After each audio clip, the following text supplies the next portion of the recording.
خلاصہ یہ کہ کسی دوسرے مسلک کے پیچھے نماز پڑھنا. دیکھو مسلک کوئی بھی ہو, اگر توحید پرست ہے, کافر نہیں ہے, تو نماز ہو جائے گی, لیکن اگر کافر ہے تو نماز نہیں ہوگی. اب کافر کسے کہتے ہیں؟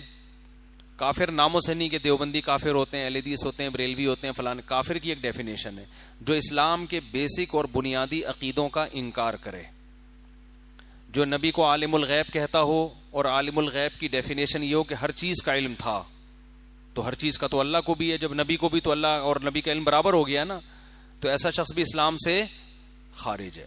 ٹھیک ہے نا. اسی طرح جو کہتے ہیں نبی ہر جگہ حاضر ناظر ہیں, بغیر کسی تعویل کے, دو ٹوک لفظوں میں سب کچھ اپنی قبر سے ہر جگہ دیکھ رہے ہیں, ہر چیز کا ہر وقت علم رکھتے ہیں, تو یہ تو اللہ کی صفت ہے, تو اس سے بھی انسان اسلام سے خارج ہو جاتا ہے.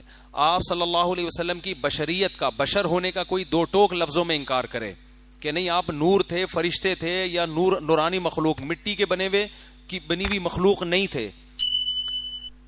انسان جو ہے نا, لوازمات جو گوشت پوشت کا ہوتا ہے نا انسان, تو اگر کوئی آپ کے بشر ہونے کا انکار کرے بغیر کسی تعویل کے, یعنی کوئی گھماتا نہیں ہے. بعض لوگ کہتے ہیں آپ بشر نہیں تھے, لیکن جب ان سے پوچھو تو بات گھماتے ہیں کہ وہ اس لحاظ سے بشر تھے مگر اس لحاظ سے نہیں تھے, تو وہ پھر گھماتے ہیں بات کو.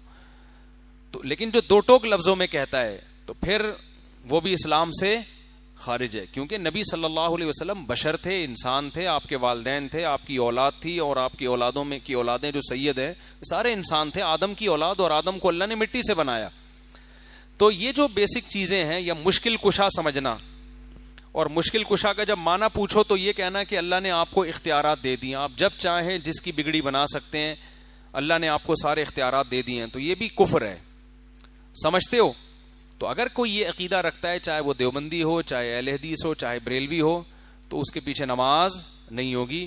تو اتنے براڈ مائنڈڈ بننے کی بالکل ضرورت نہیں ہے کہ جوڑ پیدا کرنے کے لیے یہ کہنا ہے ہم ہر ایک کے پیچھے پڑھ لیتے ہیں. بھائی ہر ایک کے پیچھے, جیسے اسلام کا دائرہ ہے نا, اس دائرے سے آپ نکال نہیں سکتے کسی کو, تو ایسے ہی اس دائرے میں خود سے لا بھی نہیں سکتے, زبردستی اس میں گھسنے کی بھی کسی کو اجازت نہیں ہے. ایک باؤنڈری ہے اسلام کی, اس باؤنڈری کے خیال کرنا پڑے گا.